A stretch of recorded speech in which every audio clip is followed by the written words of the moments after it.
Hey everybody, it's Emily. Welcome back to my channel. I have a couple things I want to say at the beginning of this. So just to get this out of the way, I'm using this kit from Nicole Alexia Designs.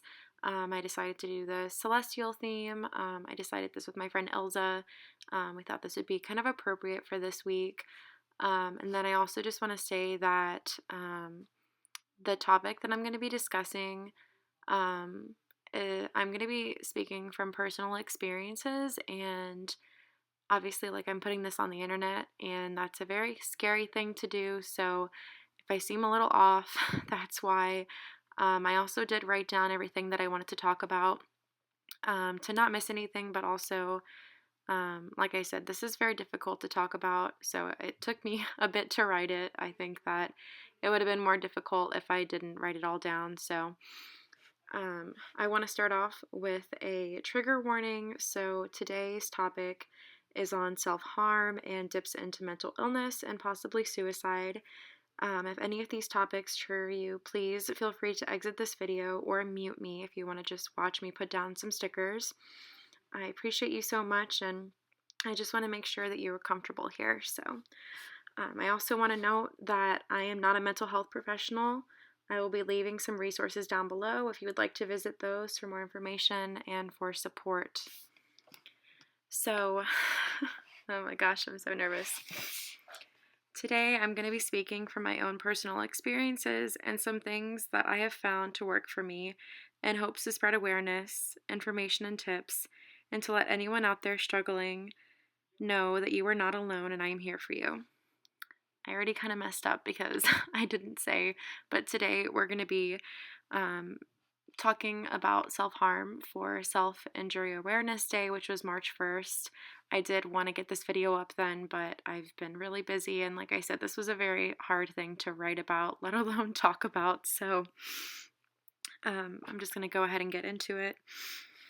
My mental health journey began in 6th grade in middle school. I dealt with a lot of bullying and just didn't feel like I fit in or had any sort of purpose. The first time I self-harmed, I was doing my hair and accidentally burnt myself with a curling iron. And then I kind of just sat there and realized that I could feel that. I was disassociating in life and feeling numb, but I could feel the burn from the curling iron. I continued on with my day with the thought of that feeling until the next day came along and I went to do my hair again. I burned myself again with the curling iron that morning, and then I remember getting really upset and feeling like something must be wrong with me. Now I felt now I felt even worse. I felt alone. I hated my appearance and I hated myself. Over the summer before 7th grade, I went to the States for a couple weeks and ended up gaining a little bit of weight. A group of boys noticed and made some very harsh and nasty comments, and that's when I started restricting and changed my relationship with food. Some other events happened that brought me down even lower. Not only did I restrict my diet because I was told and felt like I needed to, but I also felt like I didn't deserve to eat. I was so ashamed of myself and had no love for myself. In 7th grade, I started to self-harm by cutting myself. I had all of these emotions and feelings that just overwhelmed me, and I didn't know what to do. At this point in my life, I was not suicidal. And that is something that I feel like is a misconception or assumption that if someone harms themselves, that they are suicidal. That's not always the case. Although sometimes it can be the case, it's not always. So everybody's story is different. I harmed myself this way and burned myself until I was caught and was forced to stop. There are some things that I'm not going to talk about in this video just because I don't feel comfortable. So I'm not going to go into exactly what happened because I'm not 100% comfortable doing so. But I did stop doing those two types of self-harm. The next bigger significant thing that happened was in my sophomore year of high school. I was in a new state, in a new school, and then I lost my Aunt Mary. I remember being in the car with my dad, coming home from a band tournament, when he told me, and I was absolutely crushed. This changed me. I felt like a piece of me was taken away and I didn't know how to express this. So I started restricting my diet and working out excessively. I did this until I moved the next year and things continued to get worse. My junior year of high school was the hardest. I was at a new school and felt so incredibly alone. There were awful rumors going around about me, and I hated myself more than ever. I started to self harm again by cutting myself, and I was doing so every day, some days, even multiple times a day. Then, in January of 2015, things escalated, and my suicidal thoughts became very frequent, and I was just struggling so much. At this point in my life, I was suicidal and survived a few attempts.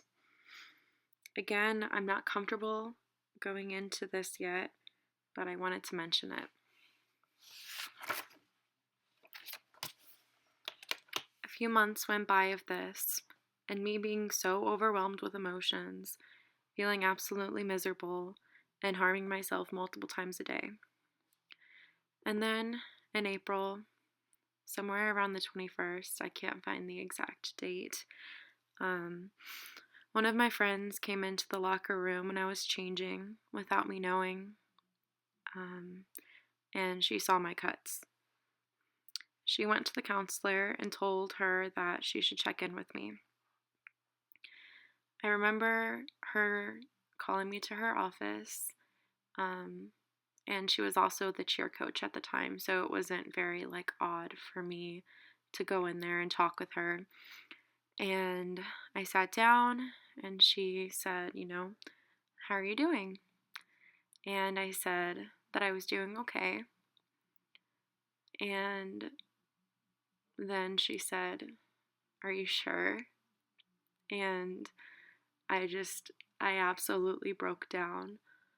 I started crying uncontrollably, and I don't know what exactly that friend had told her, so maybe she already knew, what I was about to tell her. Maybe she didn't. I have no idea. But I got out the words and I said that I'm not okay. I'm not okay at all. And she started asking me questions, and there was a whole process, because of what exactly we were dealing with. We had to have the the safety officer that was at the school had to come in and basically take my statement. I don't know if that's the right terminology, but I had to say everything in front of him. And then my parents were called, and then I went into the hospital. That's the very, very short version of that. Like I said, I don't want to go too much into it, but yeah, I ended up being admitted into a facility. At first, I was so upset and mad at that friend for telling the counselor.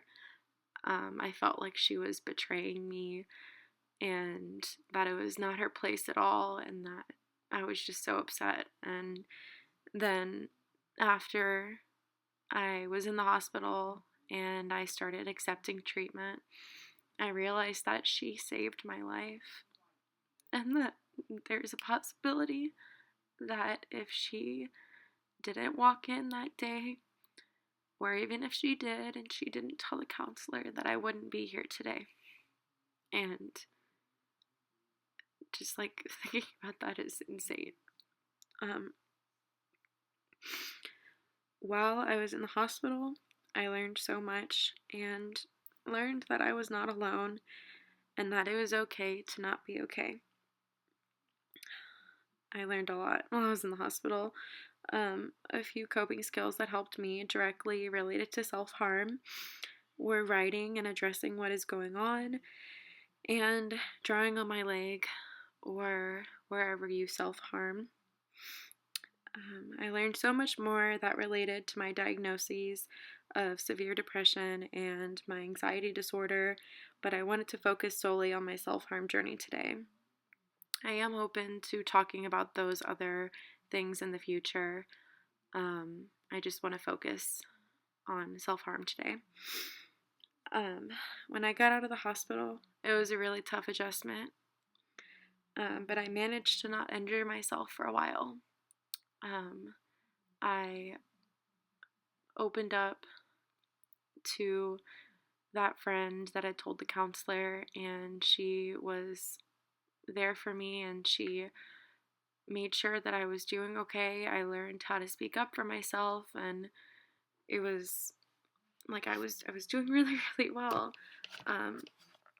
But then on September 20th, 2015, something happened that I'm not going to go into. And I slipped up. That night, I cut myself, and I completely broke down and knew I could never do that again, no matter what. And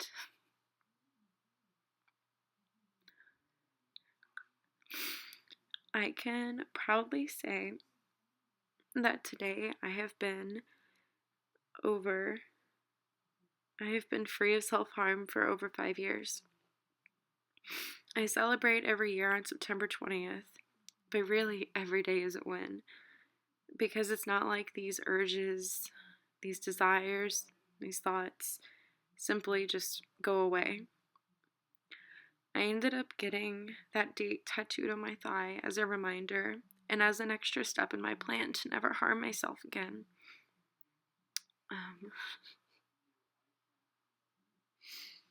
Wow.